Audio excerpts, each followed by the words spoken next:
Bertemu kembali, Kejaksaan Agung masih mendalami aliran dana dalam kasus suap hakim perkara korupsi minyak sawit mentah atau CPO. Kepala Pusat Penerangan Hukum Kejaksaan Agung Harli Siregar menjelaskan nilai suap ke para hakim juga masih digali lantaran ada selisih angka. 3 hakim yang mengurusi kasus korupsi CPO diduga menerima uang suap sebesar 22,5 miliar dari total 60 miliar yang diminta makelar kasus Muhammad Arif Nurianta. Kejaksaan masih menggali aliran sisa uang dari 60 miliar itu.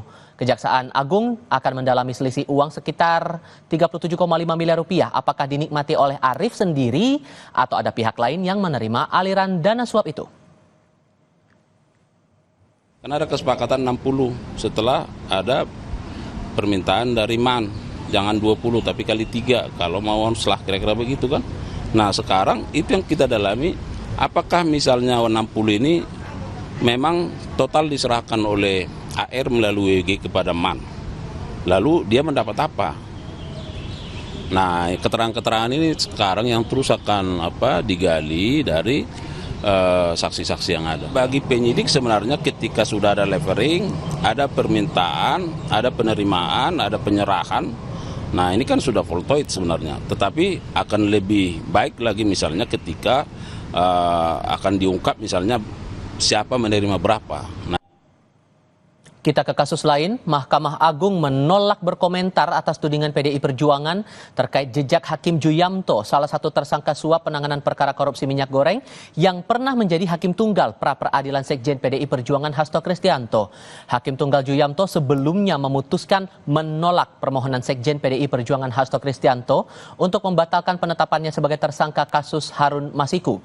PDI Perjuangan menuding ada intervensi atas putusan pra-peradilan itu. Juru bicara Mahkamah Agung Yanto enggan menanggapi lebih lanjut perihal tudingan itu karena tidak objektif. Kalau yang jawab saya nggak objektif. Anda tanya aja sama Pak Jumianto itu, benar nggak itu ada intervensi? Kan dekat di Gedung Bundar kan? Nah biar tidak ada dusta di antara kita. Kan kita Muslim kan? Nah ditanya aja, Pak Jum, betul nggak ada intervensi? Ya, bentuknya seperti apa? Seperti itu ya.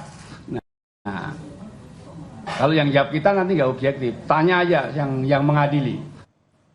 Sebelumnya, juru bicara PDI Perjuangan Guntur Romli menduga kuat ada campur tangan pihak lain dalam putusan gugatan pra-peradilan yang diajukan Sekjen PDI Perjuangan Hasto Kristianto. Hakim Tunggal dalam perkara itu, Ju Yamto, memutuskan gugatan Hasto tidak diterima. Namun Guntur menduga kuat ada campur tangan pihak lain dalam pengambilan keputusan itu. Kami memperoleh informasi adanya intervensi dari Hakim MA berinisial Y terhadap Ju Yamto.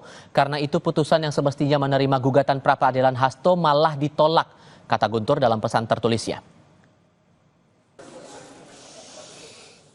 Ju Yamto adalah Hakim Tunggal yang menangani pra-peradilan Hasto dalam kasus suap mantan Komisioner KPU Wahyu Setiawan. Dalam putusan pra-peradilan di Pengadilan Negeri Jakarta Selatan 13 Februari lalu, ia tidak menerima permohonan pra-peradilan Hasto. Akibatnya, status tersangka Hasto saat itu tetap dinyatakan sah. Kini Hasto sudah menjalani persidangan dalam perkara korupsi itu.